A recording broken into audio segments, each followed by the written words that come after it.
Olá, amigos! Perceberam a dificuldade para determinar quando iniciou-se a contagem dos 3.500 anos ao povo de Israel? Pois bem, usaremos um modo reverso para melhorar a precisão.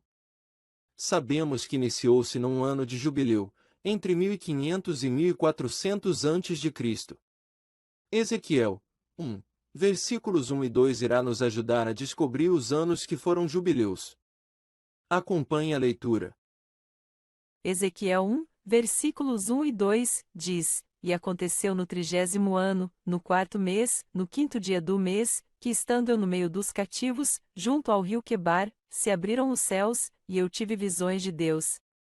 No 5º dia do mês, no 5º ano do cativeiro do rei Jeoiaquim. O ideal seria trabalhar com o calendário judaico, porém, este calendário acumula atraso de pouco mais de 200 anos. Vamos adotar o calendário gregoriano, por ser confiável. Ezequiel começou a escrever no começo do exílio babilônico, entre 593 e 592. Eu optei pelo ano 592, porque o Eterno forneceu marcadores de tempo, como as 2.300 tardes e manhãs, 1.290 dias e 1.335 dias. Além disso, o nascimento e unção de Cristo deve se harmonizar nesta linha de tempo. Ezequiel começa dizendo que teve visões do Eterno no 30º ano. Não sabemos se esses 30 anos se referem ao último jubileu. Vamos calcular para descobrir quando teve início os 30 anos mencionados.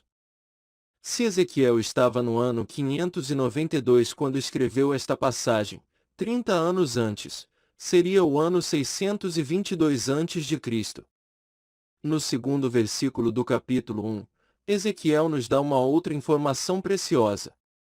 Ele conta que no ano 592 AC, completava o 5º ano do cativeiro do rei Jeoiaquim. A história destaca que a primeira deportação de cativos à Babilônia aconteceu no ano 597 a.C. Pois bem, agora indo mais adiante, até o capítulo 40, versículo 1, teremos a confirmação de que os 30 anos que trata Ezequiel 1, versículo 1, é de fato o tempo transcorrido de um jubileu. Vamos ler. Ezequiel escreveu: No ano 25 do nosso cativeiro, no princípio do ano, no 10º dia do mês, 14 anos depois que a cidade foi conquistada, naquele mesmo dia veio sobre mim a mão do Senhor, e me levou para lá. Temos aqui dados que ajudam-nos a saber em que ano Ezequiel escreveu essa passagem. Vimos que o cativeiro babilônico teve início em 597 a.C. Logo, tendo-se passados 25 anos, o ano que Ezequiel escreveu esta passagem é 572 AC. Ezequiel também disse que havia se passado 14 anos desde que Nabucodonosor conquistou a cidade de Jerusalém. Ora, o rei Nabucodonosor destruiu a cidade e o templo no ano 586 a.C. Fazendo as contas, 14 anos depois nos leva também ao ano 572 AC. Cada ciclo de jubileu compreende 50 anos. Entre os anos 622 e 572, o intervalo é de 50 anos. Confirmando que o 30º ano mencionado por Ezequiel no capítulo 1, foi de fato referência a um jubileu. Agora já temos condições de saber quais anos foram jubileus, entre 1500 a 1400 a.C. Observe esta tabela. Se o tempo dado ao povo de Daniel, Israel, tivesse iniciado no jubileu de 1522 AC, teria terminado no jubileu de 1979, da nossa era. Descartamos este ano, porque Cristo não retornou.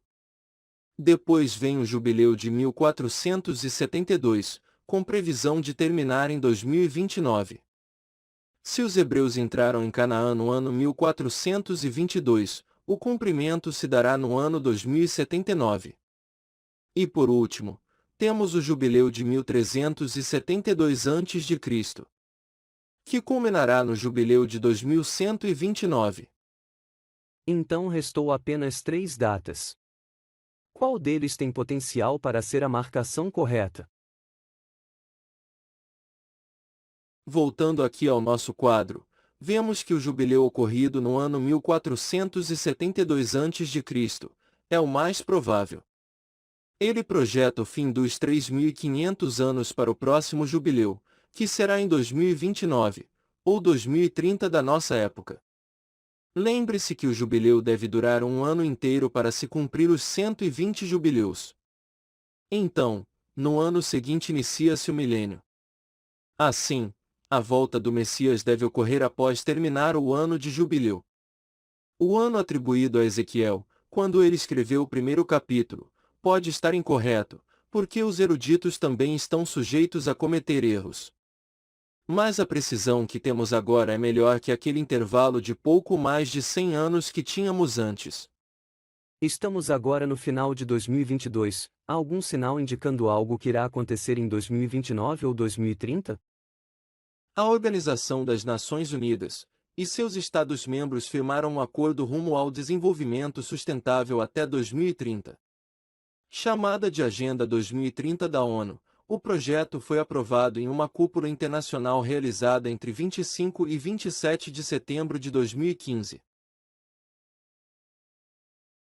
Os Estados-membros concordaram em até 2030 implementarem 17 objetivos audaciosos firmados com a organização, que, segundo eles, irá transformar o mundo em lugar mais justo e sustentável. Os trabalhos estão a todo vapor, contando com o apoio da sociedade. Não sabem eles que isto é apenas um engodo para que seja instituída uma nova ordem mundial, tendo um governo único. Os 17 objetivos são os seguintes: erradicação da pobreza, erradicação da fome, saúde e bem-estar, educação de qualidade, igualdade de gênero, água potável e saneamento, energia acessível e limpa, trabalho decente e crescimento econômico, inovação e infraestrutura, redução das desigualdades. Cidades e comunidades sustentáveis, consumo e produção responsáveis, ação contra a mudança global do clima, vida na água, vida terrestre, paz, justiça e instituições eficazes, parcerias e meios de implementação. Não irei me aprofundar no tema da Agenda 2030 da ONU. Fiquem à vontade para pesquisar na internet. O que chama a atenção é o objetivo 16 que trata da paz. Isso nos faz lembrar da primeira carta de Paulo aos Tessalonicenses. Acompanhe a leitura. Em 1 aos Tessalonicenses 5, 3, Paulo disse: Pois que, quando disserem, a paz e segurança, então lhe sobrevirá repentina destruição, como as dores de parto àquela que está grávida, e de modo nenhum escaparão.